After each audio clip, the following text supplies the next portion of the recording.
Irmãos, bom dia, paz seja convosco. Nós estamos no capítulo 3 da apostila Pentateuco da Igreja do Evangelho Quadrangular, cujo tema do capítulo é o Filho da Promessa. Quem são as pessoas envolvidas dentro do capítulo 3 na apostila? Isaac, Rebeca, Jacó, Esaú, Abimeleque, Labão, Judá, Tamar e José. E quais são os fatos desencadeados dentro do capítulo 3? O conflito entre Jacó e Esaú, a fuga de Jacó para a casa de Labão, irmão de Rebeca, sua mãe, o encontro de Jacó com Raquel e Lia, suas futuras esposas, o conflito entre Jacó e Labão e a fuga de Jacó retornando para a sua casa. Nessa caminhada vai ocorrer também o encontro entre Jacó e Esaú, a qual ainda estão brigados ainda. Depois nós temos a tragédia de Siquém. Depois nós temos o que? Os fatos desencadeados entre os filhos de Judá com Tamar. Depois nós temos o relacionamento entre Tamar e Judá.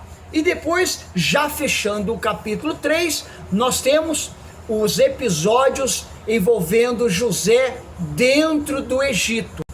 Agora, por fato, o conflito entre Jacó e Esaú, que vai resultar na fuga de Jacó para a casa de Labão. Isso aconteceu por causa da venda do direito de primogenitura por parte de Esaú para Jacó. Nesse episódio, Esaú fica revoltado, porque quando o pai fica de idade e vai abençoar o primogênito, então Isaac não está sabendo do que está acontecendo quanto à venda do direito de primogenitura, mas vai se cumprir. Então o que acontece? Esaú sai para buscar a caça. Enquanto ele vai buscar a caça, a mãe prepara uma caça para o filho Jacó, manda ele ir até a presença do pai, e o pai abençoa Jacó. Quando Esaú volta, fica sabendo, fica revoltado, quer matar o irmão. Jacó foge para a casa de Labão, direcionado pelos próprios pais, para evitar uma tragédia dentro de casa. Agora, com a chegada de Jacó na casa de Labão, ele vai conhecer suas futuras esposas, Raquel e Lia, por meio de qual entre elas e dentre elas vai estar gerando filhos. Porém, em razão da infertilidade e do período que cessou de gerar filhos, ele passa a ter relação com a serva de cada uma delas. Com a serva de Lia, que é Zilpa, Jacó tem filhos. Com a serva de Raquel, que era estéril e que é Bila, Jacó tem filhos. E ali, então, dentro da casa de Labão, Jacó tem como esposa Raquel, Lia e as duas servas, que é Zilpa e Bila. E destas famílias vai formar as 12 tribos. Começam a crescer, começam a surgir os conflitos. Então Deus fala ao coração de Jacó: volta para a casa do teu pai.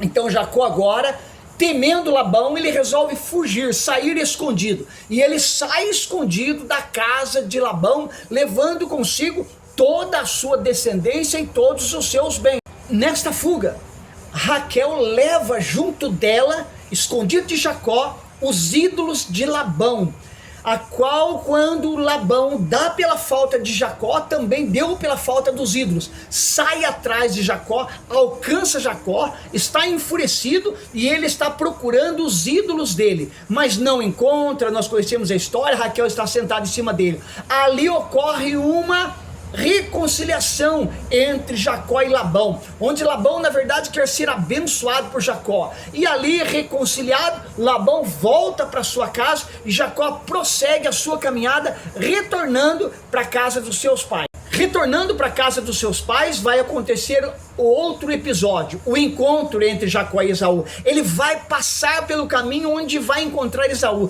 Esaú está vindo de encontro com Jacó. Jacó teme este encontro, porque ainda estavam brigados. Então o que Jacó faz? Divide a sua família em grupos e ele fica na retaguarda. Momento este que ocorre o episódio a qual nós conhecemos, o encontro de Jacó com o anjo de Deus, onde Jacó lutou com o anjo, onde lá Jacó lutou com Deus, onde Jacó segurou o anjo até que fosse abençoado e ele recebe a bênção. Na continuidade da caminhada ele encontra com Esaú, achando que está enfurecido, mas Deus já está em cena, apaziguou tudo, ocorre o encontro entre Jacó e Esaú e tudo acaba em paz e tranquilidade, e Jacó prossegue a sua caminhada, fechando o cenário da tragédia que havia entre Jacó e Esaú. Agora, dentro do capítulo 3 da apostila, cuja apostila tem que ser muito resumida realmente por causa do tempo aula, vem em cena qual episódio agora?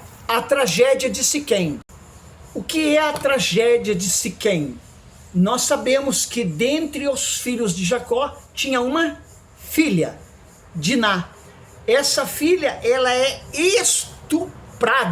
estuprada por Siquém, filha de Hamor. Porém, os irmãos dela não se conformam, e todos nós conhecemos a apostila, que é bem resumida. Eles invadem a terra de Siquém e matam todo mundo. Por isso que tem o título A Tragédia de Siquém, que se resume em que então? Estupro de Diná, filha de Jacó. Os irmãos não concordando, entra na terra, mata todo mundo, gera uma tragédia. Outro fato envolvendo dentro do capítulo 3, também de uma forma resumida, os fatos agora entre os filhos de Judá com Tamar. Neste capítulo aqui, nesse episódio, é para nós conhecermos um pouco da lei do levirato. Judá tinha 3 filhos, Onã e um caçula. Casou com Tamar, porém morreu. E de acordo com a lei do levirato, quando morria, o outro irmão, o mais velho, deveria assumir o direito daquele irmão que morreu, coabitar com Tamar, gerar filhos, e os filhos não seria dele, seria de quem? De Porém, com a morte de Tamar ficou viúva. Pela lei do levirato, Onã tem que assumir. Onã assume o lugar do seu irmão Tem relações com Tamar, porém, sabendo que o filho não era dele, toda vez que ele tinha relação, a Bíblia descreve que ele deixava o sêmen cair no chão, para não gerar filho. E a Bíblia descreve, a apostila não fala, mas a Bíblia descreve que Deus se irou e matou Onã. Então, novamente, ela se torna viúva. E agora tem um terceiro irmão, que é muito pequeno.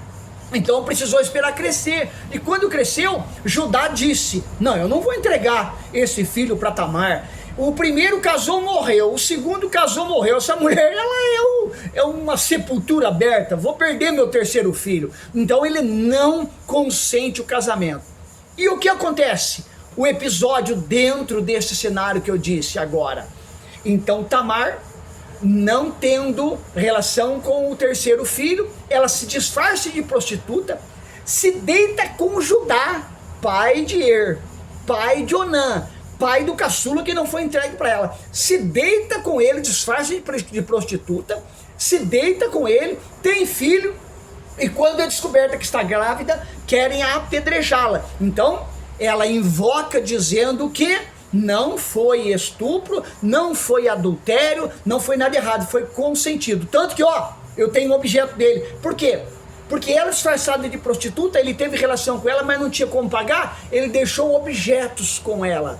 Então, quando ela apresenta o objeto, reconhecem, então ela não é apedrejada. Fechando o capítulo 3 de uma forma muito mais resumida ainda, vai mostrar a figura de José, filho de Jacó.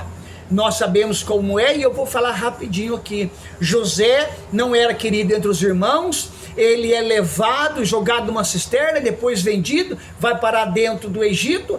Lá no Egito ele alcança a graça de Faraó, a esposa de Faraó intenta contra ele, não consegue nada, mas ela acusa, ele vai preso, lá ele revela sonhos, ele sai, revela sonho para Faraó, vira governador do Egito.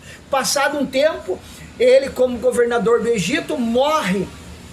O faraó que conhecia ele da linhagem dos Iquisos, o outro faraó que assume, não conhece a história de José. O povo agora hebreu, toda a descendência de Jacó vai se tornar escravo no Egito. E assim vai fechar até mesmo o livro de Gênesis.